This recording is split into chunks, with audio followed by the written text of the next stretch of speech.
Being busy is not the same as being effective. There are millions of people working hard on things that do not belong to them. They are experts in other people's lives, but they are strangers to their own purpose.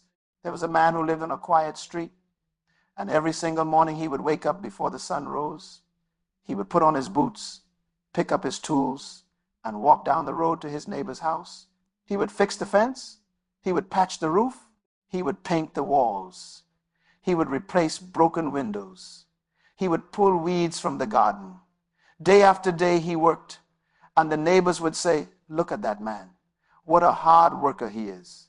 What a dedicated man." And he would smile because he loved the praise.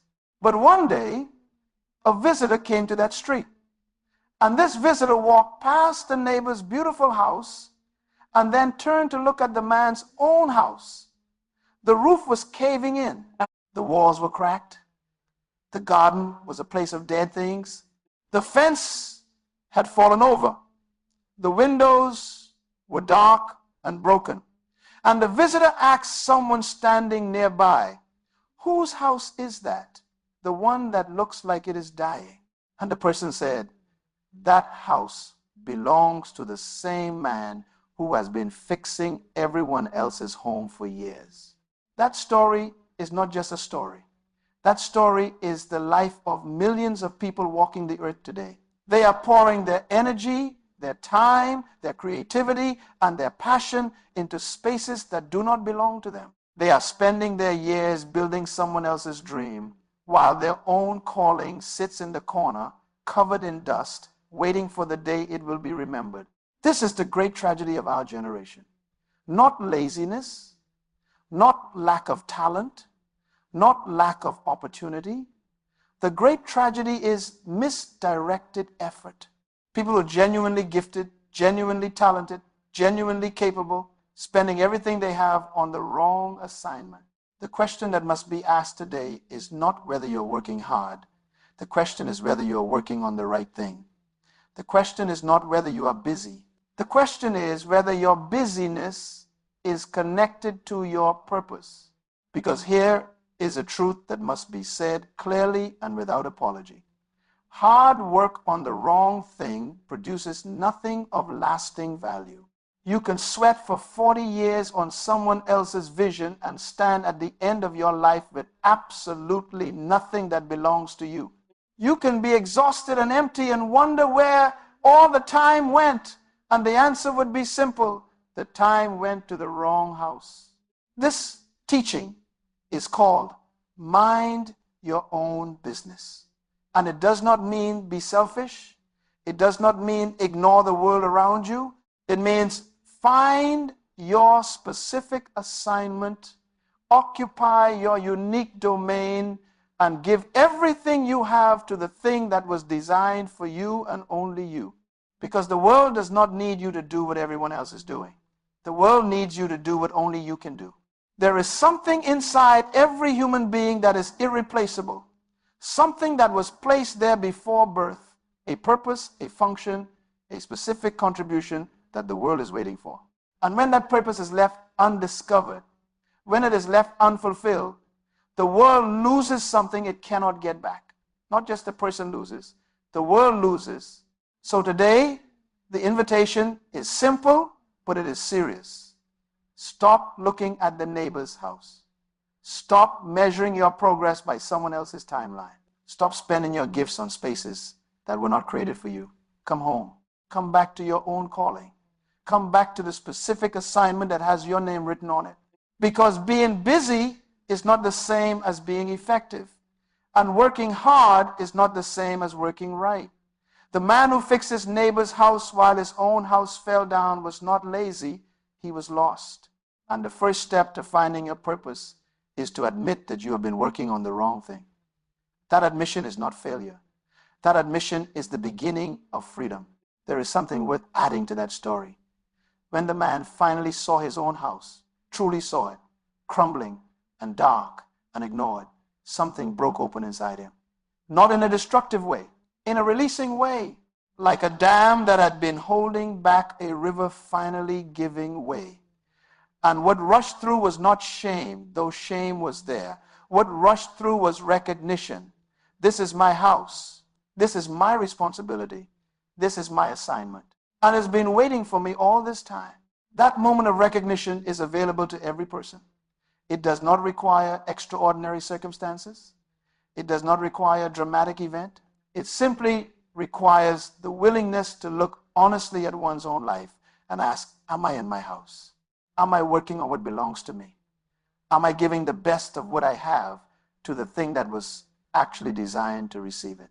Those questions asked honestly have the power to change the direction of an entire life.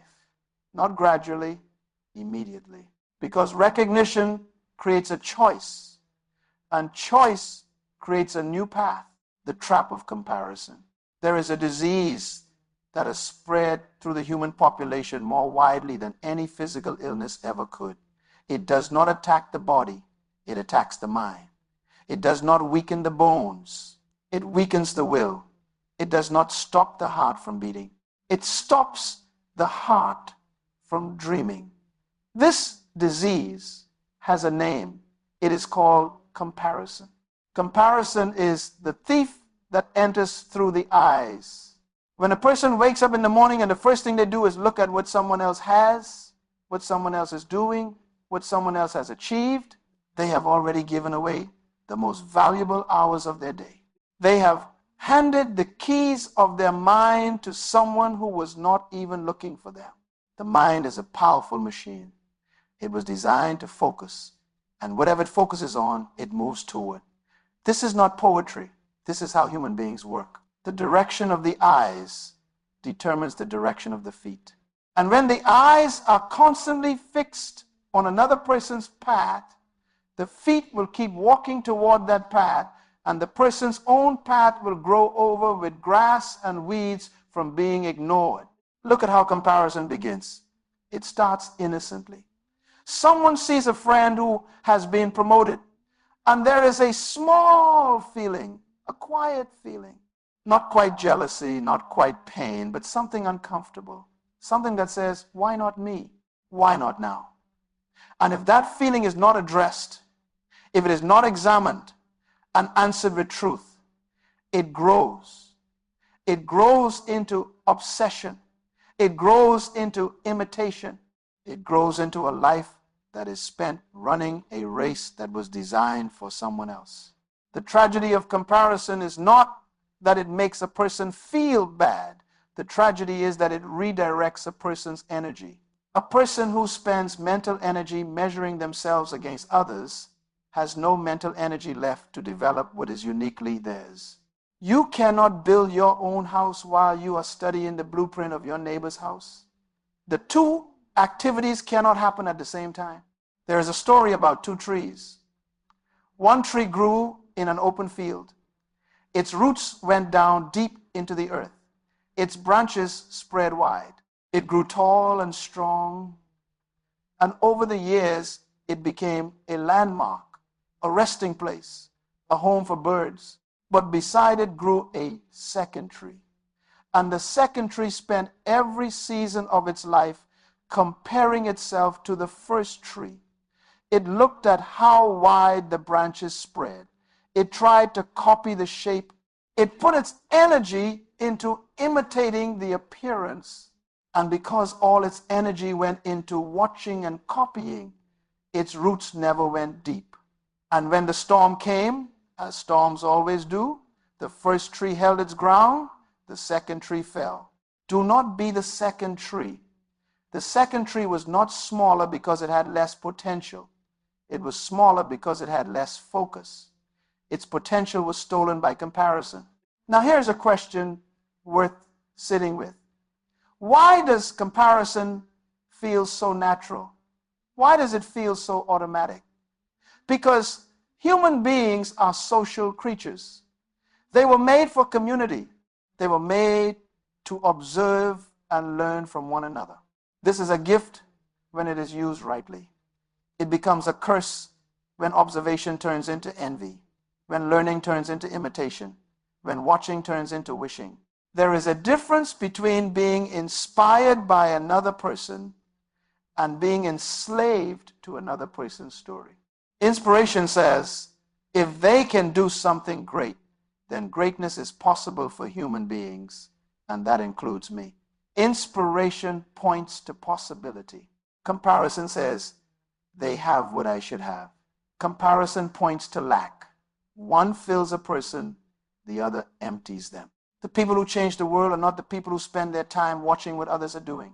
The people who change the world are the ones who become so consumed by their own vision that they simply do not have time to watch the competition. Think about the great inventors. Think about the great artists. Think about the great leaders. When they were in the process of creating their most important work, they were not watching television. They were not scrolling through other people's achievements. They were digging. They were building. They were so deep inside their own assignment that the outside noise became irrelevant. This is not arrogance. This is not selfishness. This is the absolute necessary posture of a person who has decided to fulfill their purpose. You cannot do great work if you are always looking sideways. You cannot run your race if your neck is always turned to watch someone else run theirs. Here is another truth about comparison that must be spoken plainly. When you compare yourself to another person, you are comparing your inside to their outside.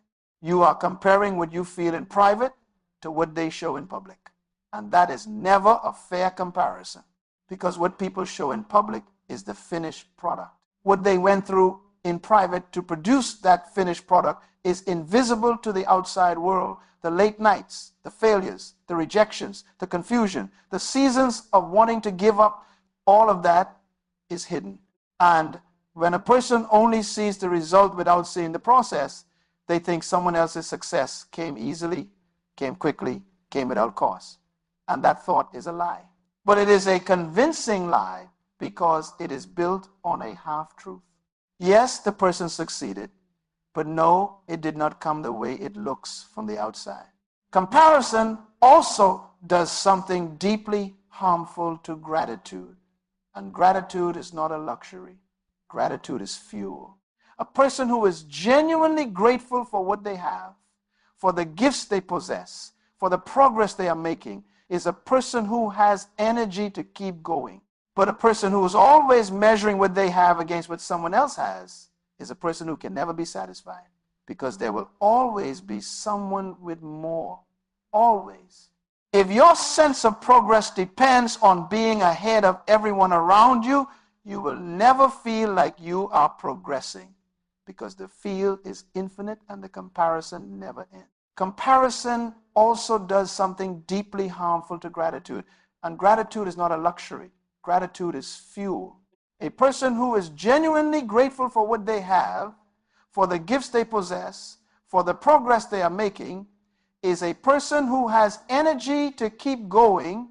But a person who is always measuring what they have against what someone else has is a person who can never be satisfied, because there will always be someone with more.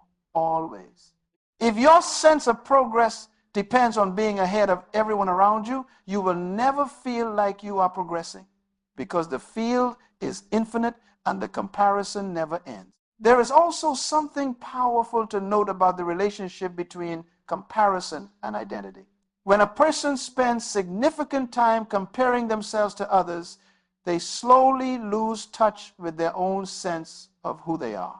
Because identity that is built through comparison is not stable.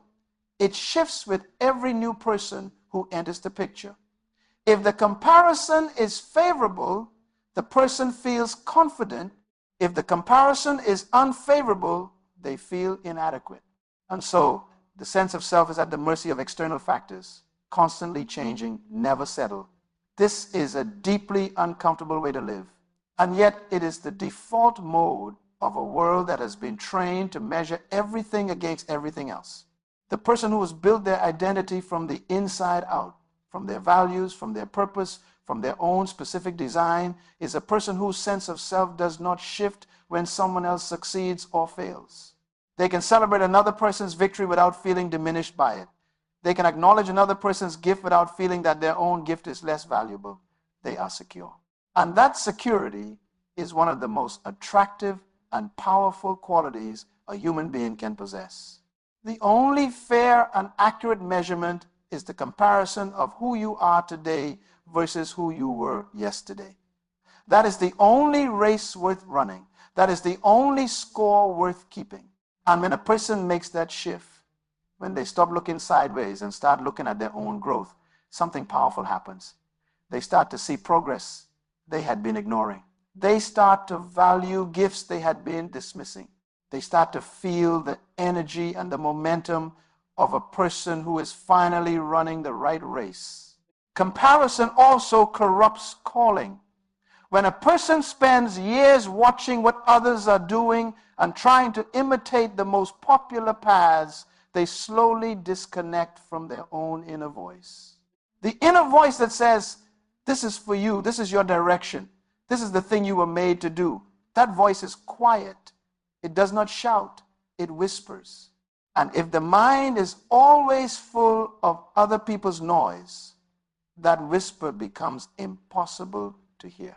This is why some people reach the top of a ladder, they spend years climbing and feel nothing but emptiness, because it was never their ladder.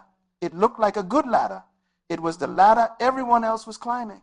It was the ladder that got the most attention, but it was leaned against the wrong wall.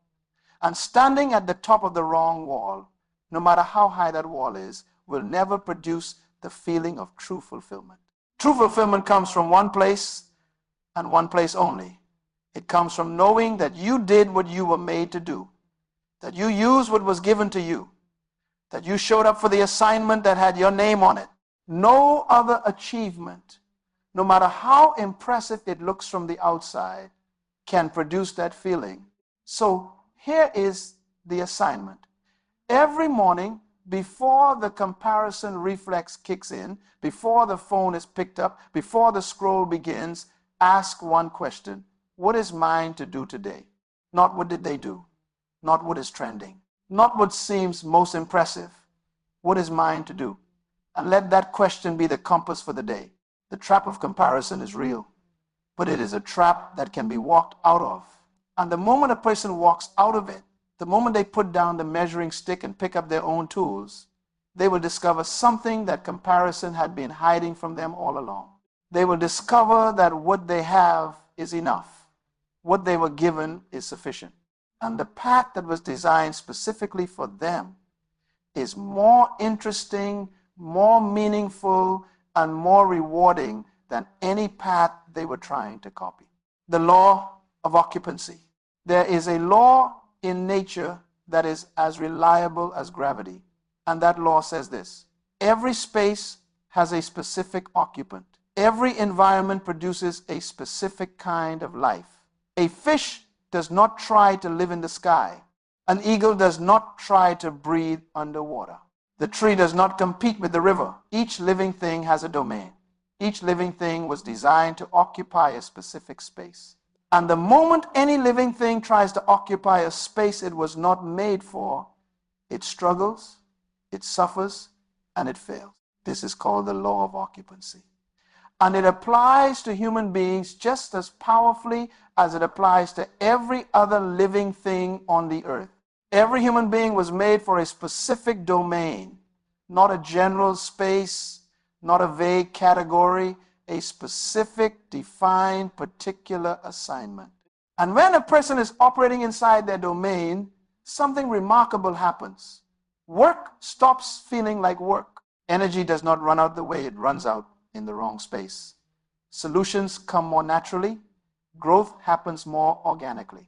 There is a kind of flow that cannot be manufactured, cannot be forced, and cannot be imitated. It only exists in the right domain. Think about this carefully. When you watch a great teacher in the classroom, you do not see someone performing. You see someone being themselves. When you watch a natural leader stepping into a crisis, you do not see someone acting, you see someone activating. When you watch a true artist creating, you do not see someone trying hard. You see someone releasing something that was already inside them, waiting to come out. That is the signature of a person who is operating in their domain.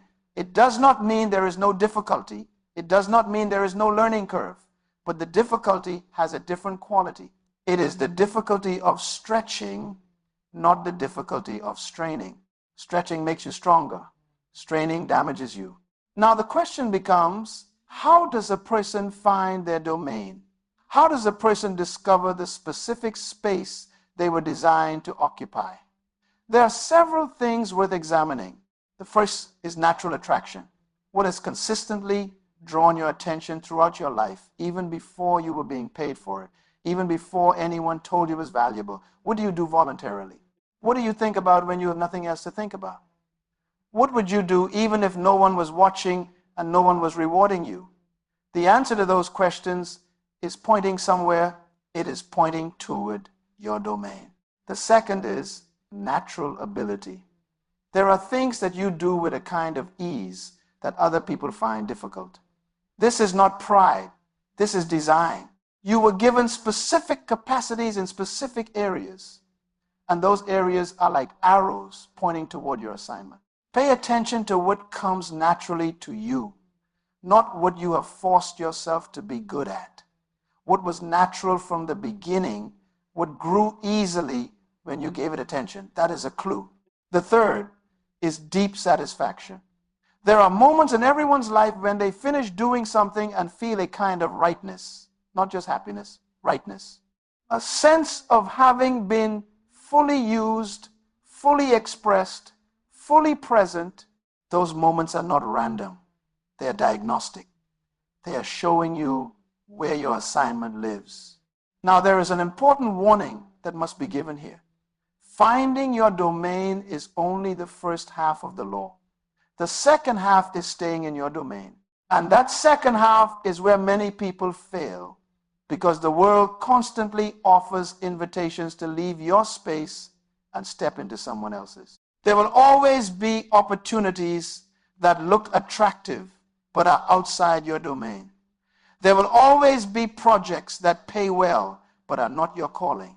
There will always be roles that come with prestige but do not match your design. And the temptation to take those opportunities is real because they offer things that the ego loves: money, recognition, status, approval. But taking them comes at a cost that is not visible at the beginning. The cost is your focus. The cost is your energy. The cost is the time that should have gone to your actual assignment. This is why some very talented people never produce their best work. Not because they lack talent, because they said yes to too many things outside their domain. They became spread across a dozen responsibilities, a dozen projects, a dozen roles. And in trying to do everything, they never fully did the one thing they were made to do. There is a word for this. The word is scattering. When light is scattered, it is beautiful, but it is weak. It fills a room with a gentle glow. But when light is concentrated, when it is focused, it becomes a laser. And a laser can cut through steel. The difference is not the power of the light. The difference is the focus. A person who has found their domain and stayed in it is like a laser. A person who is spread across 10 spaces they were not made for is like scattered light. Beautiful, perhaps, busy, certainly, but not penetrating. Not producing the deep, lasting, transformative work that only focused effort in the right domain can produce. Staying in your domain also requires the courage to say no. And saying no is one of the most underrated and underpracticed skills in the world. Most people are afraid to say no because they are afraid of disapproval. They are afraid of being seen as unhelpful. They are afraid of missing out. But every yes to the wrong thing is a no to the right thing, and the right thing is waiting. Every time the wrong thing gets the time and energy and attention that belong to the right thing is put on hold. And purpose that is put on hold for too long begins to feel like it was never there. So learn to say no with peace. Learn to say no without guilt. Not because you do not care, but because you care about the right thing enough to protect it from the wrong thing. The most productive people in history were not the ones who did the most things. They were the ones who did the right things. They were the ones who identified their domain and defended it with discipline. There is also something important to be said about the relationship between domain and community. Operating in your domain does not mean operating in isolation. In fact, the best work is often done in community with others who are also operating in their respective domains. Think of a great orchestra. Every musician has their instrument. Every musician has their specific part. When each one plays their own part fully and precisely, the result is beautiful. But when a violin player tries to also play the drums, and the drummer tries to also sing, and the singer tries to also conduct, the result is confusion. The music disappears. The beauty is lost. The same principle applies to any team, any family, any organization, any society. When everyone is in their own domain, doing what they were specifically designed to do, something greater than the sum of the parts emerges. But when everyone is trying to do everything, or when one person is trying to occupy every space, the harmony breaks down. This means that knowing your domain also helps you appreciate other people's domains. It helps you stop trying to control what is not yours to control. It helps you stop competing with people who are in different spaces. It helps you stop measuring your progress against someone who was given a different assignment. Because the moment you truly understand that everyone has a specific domain, you stop feeling threatened by what others are doing in this. You stop feeling behind because someone in a different lane appears to be moving faster. You start to recognize that the only meaningful question is whether you are moving forward in your own lane. The law of occupancy is not just a principle for success. It is a principle for peace. A person who has found their domain and is faithfully working in it has a quality of inner peace that cannot be bought and cannot be manufactured. It is the peace of alignment, the peace of knowing that what you are doing is what you were made to do. And that peace is more valuable than any achievement, any title, any amount of money, because it is the peace of a person who is fully, completely, exactly where they are supposed to be. So here is a question worth asking today. Are you in your domain? Not the domain that was assigned to you by expectation, not the domain that seemed most practical, not the domain that your family chose for you or the domain that your culture says is most respectable. Your domain. The space that fits you the way a key fits a specific lock. That is the space worth finding, and once found, the space worth staying in. The cost of distraction. The world has never been more full of noise, and noise is not neutral. Noise has a cost. Every sound that demands attention is making a withdrawal from a finite account. That account is focus. And unlike money, focus cannot be borrowed. It cannot be inherited. It cannot be stored up in large reserves for later use. It is produced daily in limited supply, and it must be allocated deliberately or it will be wasted automatically. This is the cost of distraction.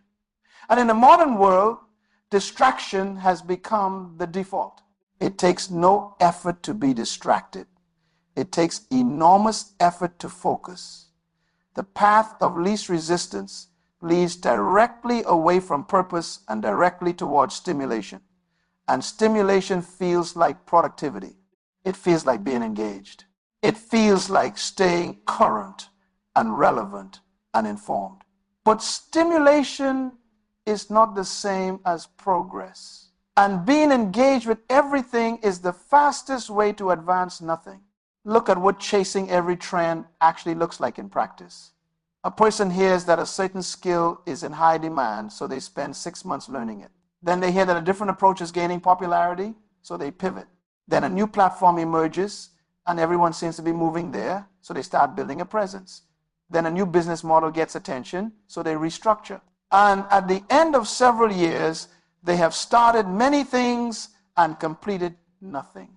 They have learned parts of many skills and mastered none. They have built fragments of many things and finished nothing worth showing. This is not a story about one person. This is the story of an entire generation. A generation that has unprecedented access to information and unprecedented difficulty finishing anything, because finishing requires depth, and depth requires focus, and focus requires the willingness to ignore most things in order to fully attend to one thing. That willingness has become rare. Now, why does chasing trends feel so justified? Why does it feel so reasonable in the moment? Because each individual decision seems logical. Of course, it makes sense to learn a skill that is in demand. Of course, it makes sense to be on a platform that is growing. Of course, it makes sense to adapt to changing conditions. None of these things is wrong in itself. The problem is not the individual decision. The problem is the pattern. And the pattern is one of constant movement without deep roots. Movement that is driven by external signals rather than internal clarity. A person with a clear purpose can look at a trend and ask a simple question: does this trend serve my purpose or distract from it? And that question acts like a filter. It allows genuinely useful information and opportunities to pass through while blocking the noise that has no connection to the specific assignment. But a person without a clear purpose has no filter. Everything seems potentially relevant. Every trend seems like it might be the thing that was missing. Every new opportunity looks like it might be the door they have been looking for. And so everything gets attention, and attention is the most precious currency a human being possesses. This is why the statement must be made plainly and without softening. Chasing every trend is a sign of a weak mind, not weak intelligence. A person can be brilliant and still be scattered, not weak character. A person can be kind and generous and still be distracted. Weak in this sense means unanchored. It means the mind does not have a fixed point from which to evaluate what deserves attention and what does not. And a mind without a fixed point will be moved by every wind that blows. Strong today in one direction, different tomorrow. Influenced by whatever voice was loudest most recently. The strong mind is not the mind that knows everything. The strong mind is the mind that knows what it is for. Because knowing what you are for gives you the ability to ignore what you are not for. And ignoring what you are not for is not ignorance. It is discipline. It is the discipline of a person who understands that time is not renewable and attention is not infinite. Consider what distraction does to creative work. Creative work needs long stretches of uninterrupted thought. It needs the mind to go to places it has not been before. It needs silence. Not the absence of sound, but the absence of mental interruption. When a person is constantly interrupted, when their mind is constantly pulled between tasks, between notifications, between demands, the deep creative space never opens up. They live on the surface of their mind, and the surface of the mind can handle routine tasks. It can respond to messages. It can follow instructions, but it cannot produce original thought. It cannot solve the deep problems. It cannot create the things that only come from going to the places where most people never go. This is one reason why the greatest work in human history was often produced in conditions of voluntary isolation. Not because the creators were antisocial, but because they understood instinctively that great work requires depth, and depth requires protection from distraction. They were protecting the work by protecting the space in which the work could happen. The cost of distraction also extends across time in ways that are not immediately visible. When a person wastes one day to distraction, the cost is not just that day. The cost is also the momentum that was not built, the skill that was not deepened, the connection that was not made between one insight and the next insight that would have come if focus had been maintained. Progress is not linear. It is exponential. And it only becomes exponential when focus is sustained over time. Break the focus, and you do not just lose today, you interrupt the compounding. Think about learning a skill.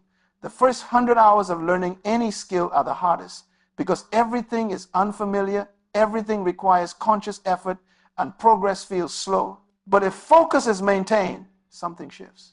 The skill begins to become automatic. The mind builds patterns. Speed increases.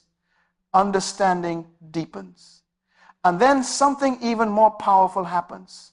The practitioner starts to see things that beginners cannot see. They start to make connections that only long experience makes possible. They start to innovate within the skill because they understand it deeply enough to break and reshape its rules.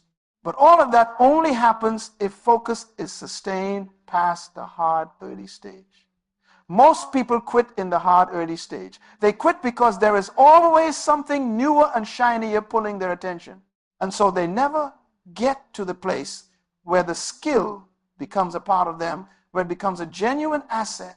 They restart the cycle over and over, always in the difficult beginning stage, never reaching the rewarding deep stage. There is also a psychological cost to distraction that is worth naming. When a person is constantly distracted, they begin to feel a low-level dissatisfaction that they cannot quite explain. They have been busy. They have been active. They have responded to emails and attended meetings and scrolled through feeds and watched videos. But at the end of the day, they feel hollow because busyness without purpose is not fulfilling. It is exhausting. And the exhaustion is not just physical. It is the exhaustion of a person who spent all day doing things that had nothing to do with what they were made to do. That hollowness accumulates. Day after day, year after year, the feeling grows. And eventually, it becomes a kind of crisis. A person in their 40s or 50s who suddenly looks up and asks, what have I been doing? Where did the years go? And the honest answer is that the years went to distraction. They went to reaction. They went to responding to whatever demanded attention rather than committing to what deserved attention. This is why the work of eliminating distraction must be taken seriously. Not as a lifestyle preference, not as a productivity hack, as a matter of purpose. Because every distraction that is not addressed is eating time that belongs to the assignment.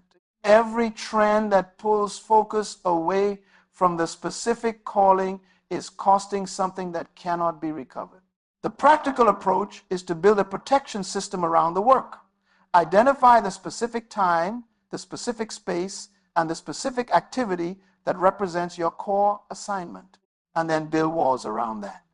Not walls of hostility toward the world, walls of intentionality, walls that say this time is not available for anything other than this work, and hold those walls. Hold them when the notifications come. Hold them when the trends shift. Hold them when everyone around seems to be doing something else. Because the person who holds the walls long enough will eventually produce something that cannot be produced any other way.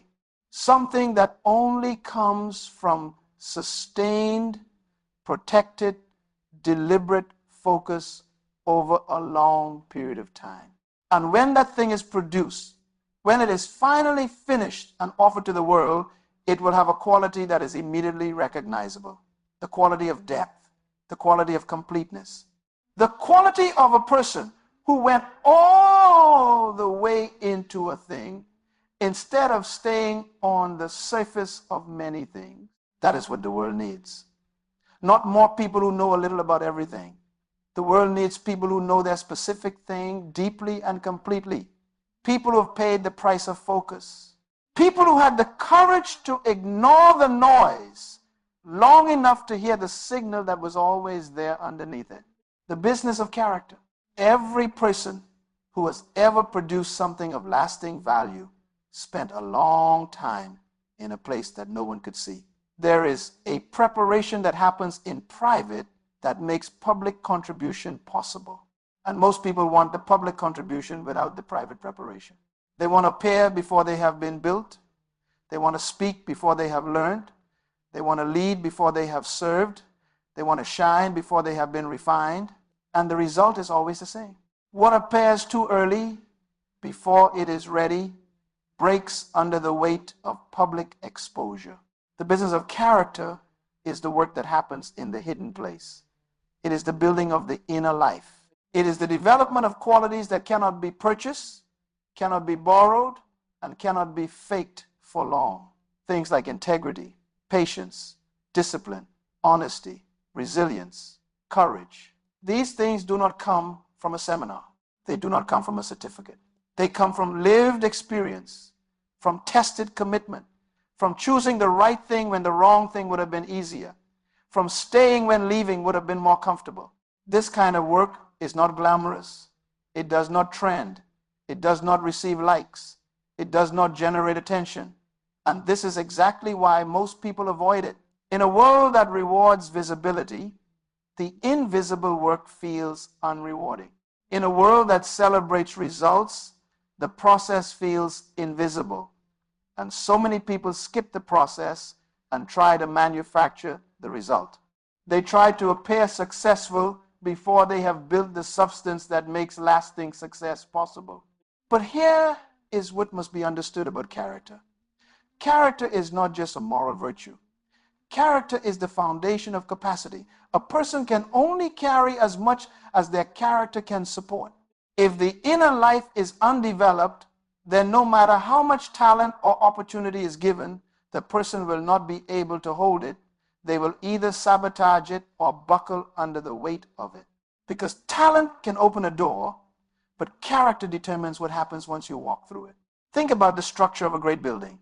Before a single floor goes up, before any wall is raised, before any window is placed, there is work that happens underground. The foundation goes down before the building goes up. And the height of the building that will eventually rise is directly determined by the depth of the foundation that was laid first. A shallow foundation cannot support a tall building, no matter how beautiful the design, no matter how expensive the materials. Without depth underground, height above ground is not possible. Character is the foundation. Purpose is the building. And the rule is the same. The degree to which purpose can grow and rise and be fully expressed is directly determined by the depth of character that was built in the hidden place before the public expression began. This is why the person who seeks attention before preparation is setting themselves up for a visible collapse. They rise quickly because they have positioned themselves well, because they understand marketing, because they have access, because they are talented. But then the testing comes, because testing always comes. And when the testing comes, the question is not whether the person has talent. The question is whether the person has depth, whether the inner foundation can hold under pressure. And if it was never built, if the private work was skipped in favor of the public appearance, then the pressure reveals the emptiness underneath. And what collapses is not just the person.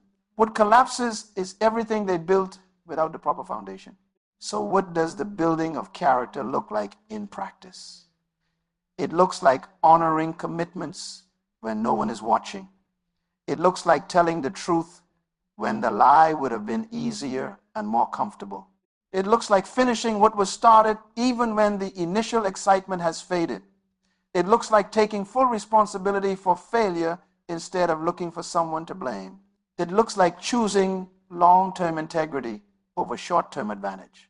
Every one of these choices, repeated consistently over time, adds material to the foundation. Every time the right choice is made in a moment when the wrong choice would have been easier, the inner architecture becomes stronger. Patience is one of the most important dimensions of character, and it is one of the least developed in people today. Because the world moves fast, because gratification is available quickly in almost every area of life, the tolerance for slowness has deteriorated. And yet the most important things take time. The deepest skills take time. The most significant relationships take time. The greatest works take time. A person without patience will always cut the process short. They will pull the fruit before it is ripe. They will leave the project before it is finished. They will quit the relationship before it has developed depth.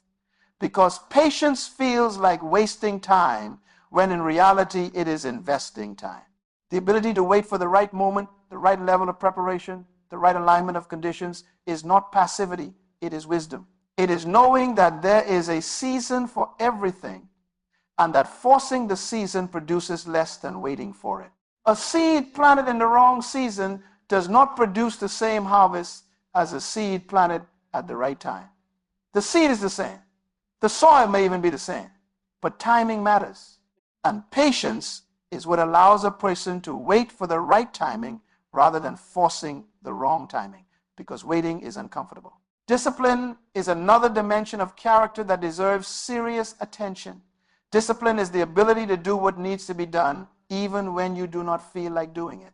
And this is crucial because feelings are unreliable. They change.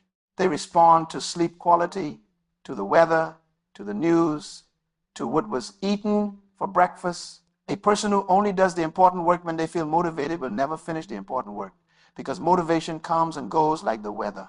But discipline stays. Discipline says the feeling is irrelevant. The commitment is what matters. And the commitment will be honored today regardless of whether the feeling is present. The great achievers of history were not people who always felt like doing the work. They were people who did the work regardless of how they felt. They showed up, they put in the hours, they maintained the routine, and through the maintenance of that routine, through the accumulation of those hours, the great work was eventually produced. Not in a moment of inspired feeling, but through years of disciplined showing up. Integrity is the dimension of character that perhaps matters most over the long term. Integrity means that what is said and what is done match. It means that the private person and the public person are the same person. It means that what is promised is delivered, that what is claimed is true, that what is presented to the world accurately represents what is actually there. And integrity, when it is lived consistently over time, builds a kind of trust that is the most valuable thing a person can possess. Because trust is the currency of relationships. And relationships are the infrastructure of everything significant that happens in the world. A person of integrity does not have to manage their story, because their story manages itself. They do not have to remember what they said to different people, because they always said the same thing. They do not have to protect an image, because the image and the reality are identical. And this freedom, the freedom of a person whose inside and outside match, is one of the great rewards of the long, unglamorous, private work of building character. Now, there is something important to say about failure and character. Failure is not the enemy of character. In many ways, failure is one of the most powerful teachers of character, because failure strips away the surface and reveals what is underneath. It shows a person who they actually are when things are not going well. And how a person responds to failure either strengthens or weakens the inner foundation. A person who blames others for their failures learns nothing and grows nothing from the experience. They remain at the same level of inner development. But a person who takes responsibility, who looks honestly at what they contributed to the failure, who extracts the lesson and applies it forward, that person grows. And the growth is real growth. Not the appearance of growth, but the actual expansion of capacity, wisdom, and resilience that only comes through being tested and choosing to learn. This is why the private years, the years of preparation, the years when nothing seems to be happening publicly, are often the most important years of a person's life, because it is in those years that the real work gets done. It is in those years that character is forged, that the foundation goes deep, that the inner person becomes the person capable of bearing the weight of what is to come. Do not be in a hurry to go public. Do not be in a hurry to be seen. Be in a hurry to be built. Because a person who is built will be seen in time, and what they show the world will be worth seeing. But a person who is seen before they are built will have nothing of substance to offer when the world actually pays attention, and there is nothing sadder than finally having the platform and having nothing real to stand on it. Build in private, build consistently, build without needing applause for the building, because the building is its own reward. Because the person who comes out of the private preparation with real depth, real integrity, real discipline, and real patience is a person who is ready to receive the assignment, ready to bear the weight of it, ready to finish it. And that readiness is not an accident. It is the result of the long, quiet, invisible work of building character. There comes a moment in almost every person's life when they stand at a crossroads. One road is familiar. It is the road of drift, the road of reaction, the road of doing what has always been done because it is what has always been done. It is not a bad road, it is a safe road. But it leads nowhere specific. It leads to the average life, the managed life, the life that was lived without a central mission. The other road is harder. It is the road of intention, the road of commitment, the road of deciding once and for all what the assignment is and refusing to be moved from it. That road has difficulty on it. It has rejection on it. It has seasons of doubt and confusion. But it also has the one thing that the other road can never offer. It has the destination. It has the finished work. It has the feeling at the end of the journey of knowing that something was built that was supposed to be built and that the world is different because of it.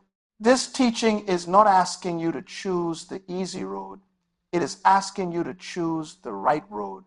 And the difference between those two things is everything. Every person who was ever born came with an assignment. Not a general assignment, not a vague calling to do good and be kind, though those things are always part of it. A specific assignment, a particular contribution, a unique piece of work that the world was waiting for and that only that person was designed to deliver. And every person will eventually come to the moment when that assignment is fully clear. Maybe it comes early, maybe it comes after decades of searching and trying and failing and finding, but the moment comes, the moment when the work becomes clear, when the purpose crystallizes, when the person knows perhaps for the first time exactly what they are here to do. And when that moment comes, what matters is not whether the person feels ready. Readiness is rarely felt before it is practiced. What matters is whether the person has the courage to begin to actually start the work, to take the first step on the path that was designed for them, even when the path is not fully visible, even when the outcome is not guaranteed, even when everything in the environment seems to argue against it, because the final assignment is not about comfort, it is not about certainty, it is about completion. The assignment was given so that it could be finished, and finishing requires starting. And starting requires courage that cannot wait for perfect conditions, because perfect conditions rarely exist. The conditions that exist right now are the conditions in which the first step must be taken, because the next set of conditions will only become visible after the first step is taken. There is a deep truth about purpose and timing that must be said here. The world is structured in such a way that each person's contribution builds on what others have contributed before and prepares the way for what others will contribute after. No one lives in isolation from the larger story. Every person is a chapter in a book that is larger than any single life. And chapters that are not written leave a gap that affects not just the story of that one person, but the story of everyone whose chapter was supposed to build on what the missing chapter provided. This means that not finishing your assignment does not just affect you, it affects everyone who was supposed to benefit from what you were supposed to produce. The students who were supposed to learn from the teacher who never taught, the patients who were supposed to be healed by the healer who never practiced, the communities that were supposed to be built by the leader who never led, the art that was supposed to move and change and inspire people that was never made because the artist stopped before the work was done. This is why the urgency to finish matters. Not urgency in the sense of panic, not urgency in the sense of rushing, but urgency in the sense of seriousness. The seriousness of a person who understands that time is limited and the assignment is real, and what they do with the years remaining matters in ways that extend far beyond their own life. There is a phrase that is worth repeating again and again until it is not just understood but felt. Every graveyard is full of unfinished assignments. Every cemetery contains books that were never written, songs that were never recorded, businesses that were never built, inventions that were never completed, relationships that were never fully healed. And the world is poorer for every one of those unfinished things. Not because the person was bad or lazy or unworthy, but because life has a way of filling up with the urgent at the expense of the important. And the important, which is the assignment, gets pushed to later. And later never arrives. Do not leave your assignment for later. The time is now. Not the time when the conditions are perfect. Not the time when the confidence is complete. Not the time when the resources are fully in place. The time is now, with what you have, from where you are, in the condition that you are in. Because every great thing that was ever completed was completed by someone who started before they were ready and finished, because they refused to stop. What does finishing look like? It looks like identifying the core of your assignment and protecting it above everything else.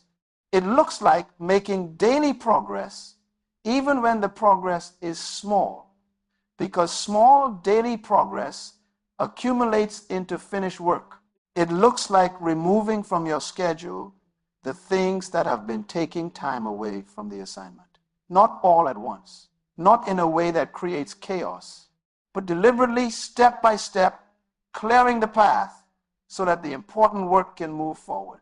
Finishing also means accepting that not everything will be perfect. The finished work will have imperfections. The teacher will not be perfect. The business will have flaws. The book will have passages that could have been better, and that is acceptable. Because a finished, imperfect thing contributes more to the world than an unfinished, perfect vision. Perfection that remains in the mind helps no one. It feeds no one. It heals no one. It changes nothing. But the real, finished, imperfect work, offered honestly and completely, has the power to change everything it touches. So the final assignment is to finish whatever stage the work is at, to commit to taking it forward, to honor the calling that has been given by refusing to abandon it, to build consistently, to invest faithfully, to push through the resistance and the doubt and the fear, and to keep going until the work is done. Because the greatest thing that can be said about any person's life is not that they were wealthy, not that they were famous, not that they were liked by many people. The greatest thing is that they finished what they were given to do, that they stood at the end of their life and could say, honestly and fully, the assignment is complete, the work was done. Nothing was left unfinished because of fear or distraction or comparison or the noise of the world. That is the life worth living, and the time to begin living it is not tomorrow. The time is right now. The grand finale. Everything that has been said today points to one place. It points to a life of purpose, clarity, and completion. It points to the radical, powerful, life-changing decision to mind your own business.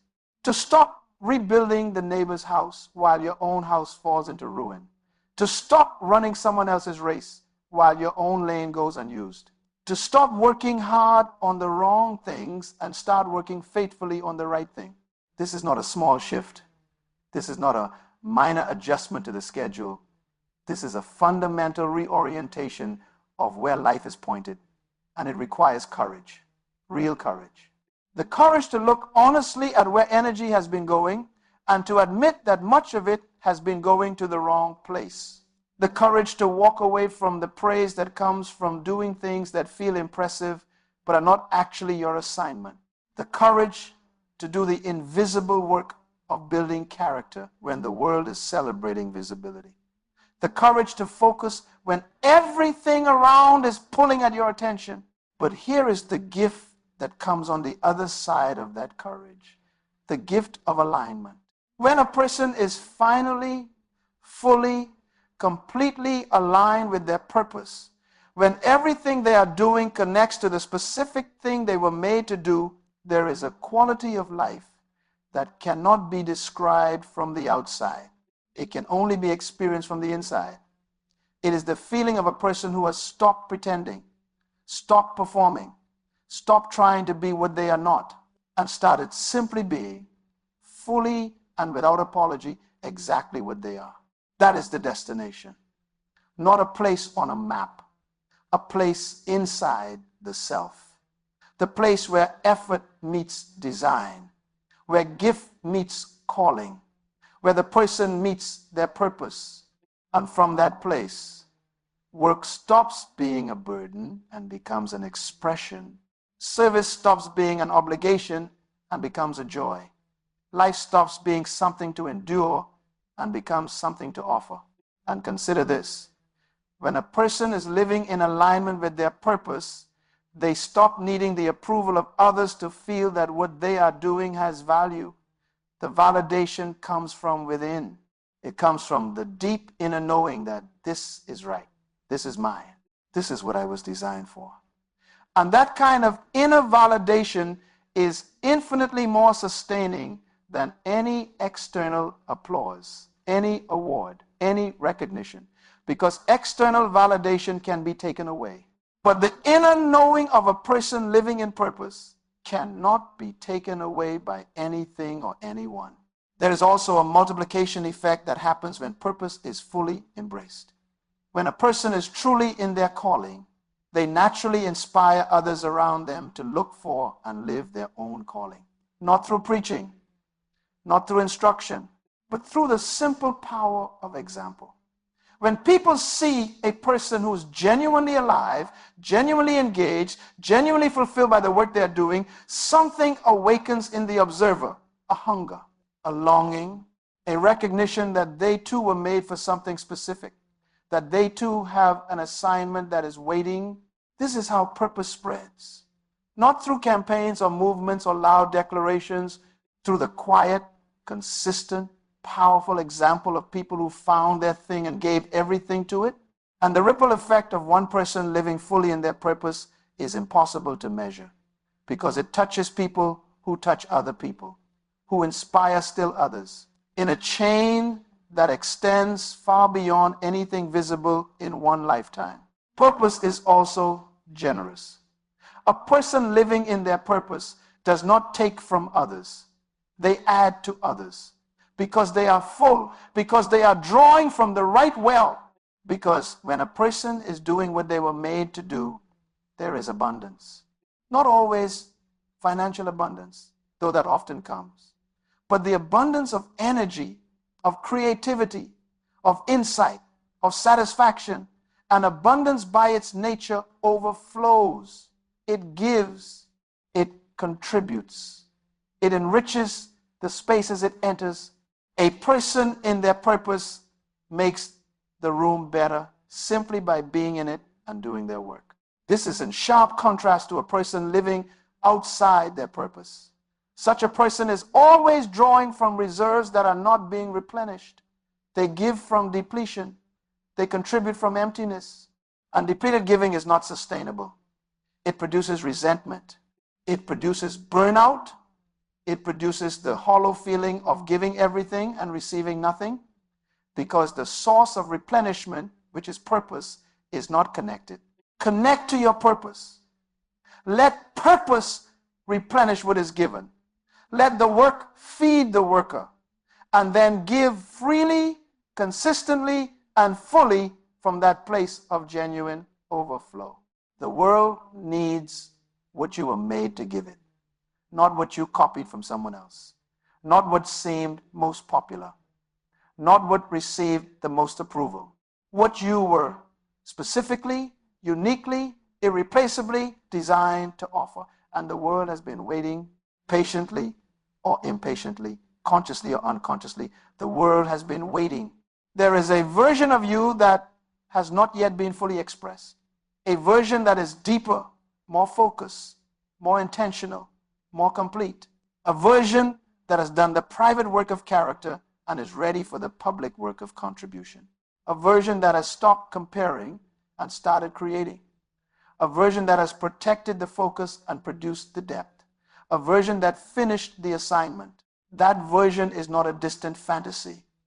It is the natural result of choosing consistently and over time to mind your own business, to come home to your purpose, to build what was given to you to build, and to offer it to the world without reservation, without apology, and without holding back. So go home. Go back to your own calling. Go back to the specific assignment that has your name on it. Build it, protect it, finish it, and do not stop until it is done, because that is what you were made for, and nothing else will do.